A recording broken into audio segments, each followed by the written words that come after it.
بسم الله الرحمن الرحيم.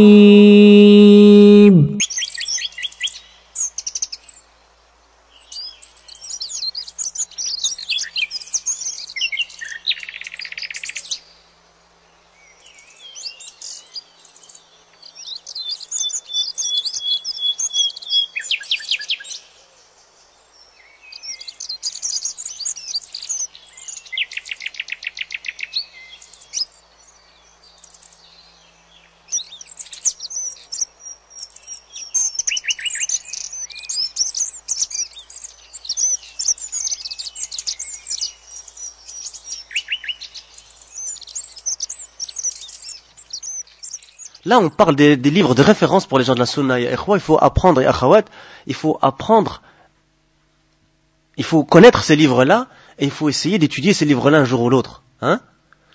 Tahawi, rahimahullah, c'est un livre très important. L'aqidat al-Sunnah al-Jama'a, qu'on appelle l'aqidat tahawiyya, l'aqidat de l'imam al-Tahawi, qui a écrit ce livre. C'est pour ça qu'on l'appelle al-Tahawiyya. Et cette Tahawiyya, il est expliqué par Ibn Abi al-Izz al-Hanafi, rahimahullah, et il y a une très bonne édition avec les annotations de Cheikh al-Albani et Cheikh Ibn Baz. Et il dit, rahimahullah, ça c'est la parole de lui-même, Tahawi lui-même, rahimahullah. Je la traduis. Et nous ne voyons pas la rébellion contre nos gouverneurs et nos gens qui détiennent le commandement, et ce même s'ils sont injustes. Et nous ne faisons pas d'invocation contre eux.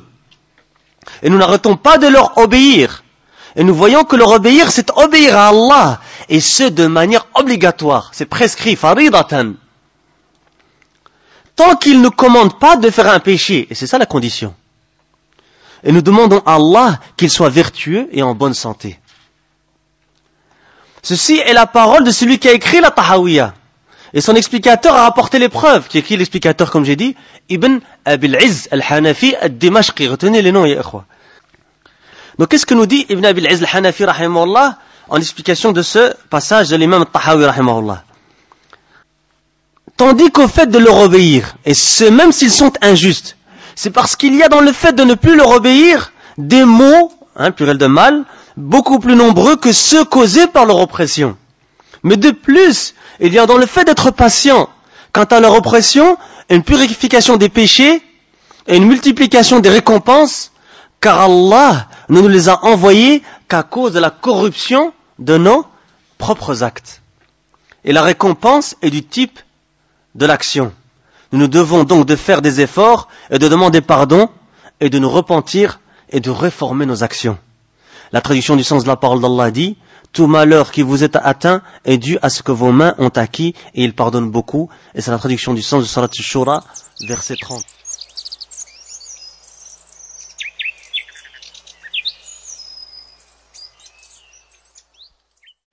ومما جاء في هذا المعنى من الأخبار التي تروى في التاريخ أنه لما كانت فتنة عبد الرحمن بن الأشعث، وقد دخل في هذه الفتنة عدد من القراء وكثير من الناس، لما كانت هذه الفتنة انطلق نفر من الناس فدخلوا على الحسن البصري، وهو إمام من أجلة أهل العلم وفقيه من كبار فقهاء الإسلام. دخلوا على الحسن البصري فقالوا: ما تقول في هذا الطاغية، أي الحجاج، ما تقول في هذا الطاغية الذي سفك الدم الحرام وأخذ المال الحرام وترك الصلاة وفعل وذكروا من أفعال الحجاج، وذكروا له من أفعال الحجاج. فقال الحسن البصري رحمه الله تعالى: أرى ألا تقاتلوه، فإنها إن تكن عقوبة من الله، أي تسليط الحجاج، هذا التسليط إن تكن عقوبة من الله فما أنتم برادي عقوبة الله بأسيافكم. إن تكن عقوبة من الله فما أنتم برادي عقوبة الله بأسيافكم، وإن يكن بلاء فاصبروا حتى يحكم الله وهو خير الحاكمين. فخرجوا من عنده وهم يقولون نطيع هذا العلج، خرجوا من عنده وهم يقولون نطيع هذا العلج. فلما تأججت الفتنة في نفوسهم، عندما يقول العالم قولا لا يوافق أهواءهم ولا يمشي مع ميولاتهم وتوجهاتهم، رأسا يطعنون فيه. والطعون ممن أشربوا الفتنة في أهل العلم لا حد لها في قديم الزمان وحديثه. ربما رموه بمداهنة، ربما رموه بعمالة، ربما رموه بأوصاف وألقاب لا حد لها.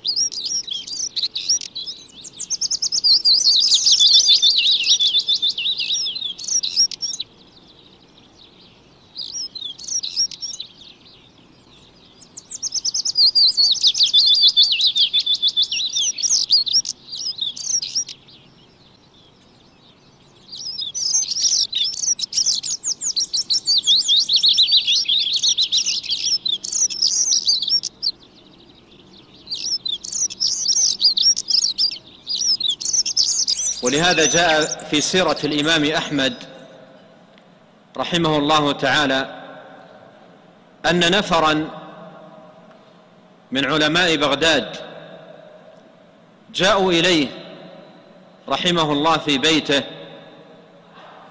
وأخذوا يحدثونه عن الواقع الذي يعيشونه وما كان من ولي الأمر إذ ذاك من القول بخلق القرآن وبعض الأمور التي ألزم الناس بها.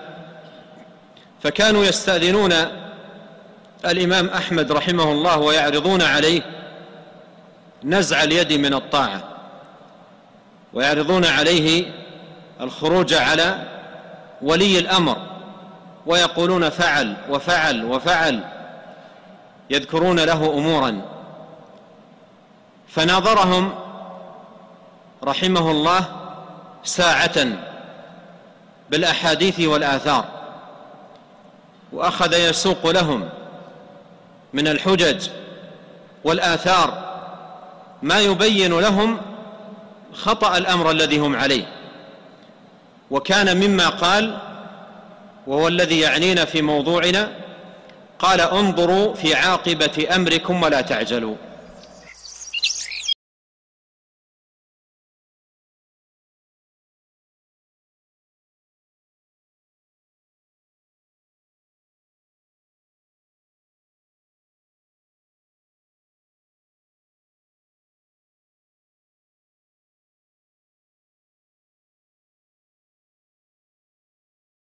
وهم يشكرون لكم هذه النصيحة الطيبة وهذا التوجيه الكريم، ويسر لكم التوفيق والسداد والبركة في العمر والعمل.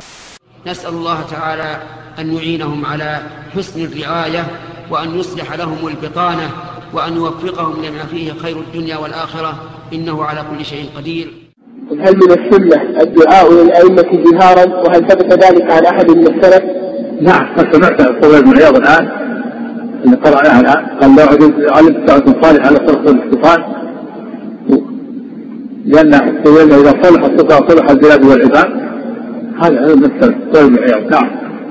يقول: ولو دعا رجل على السلطان خشية لمظلمه هل يعد مبتدعا؟ نعم، لا يدعو عليه، وإنما يدعو له بالصلاح، يدعو أن الله يصلح حتى يرد عليك مظلمه، هم تدعو عليك إذا ما تمسكت. نعم.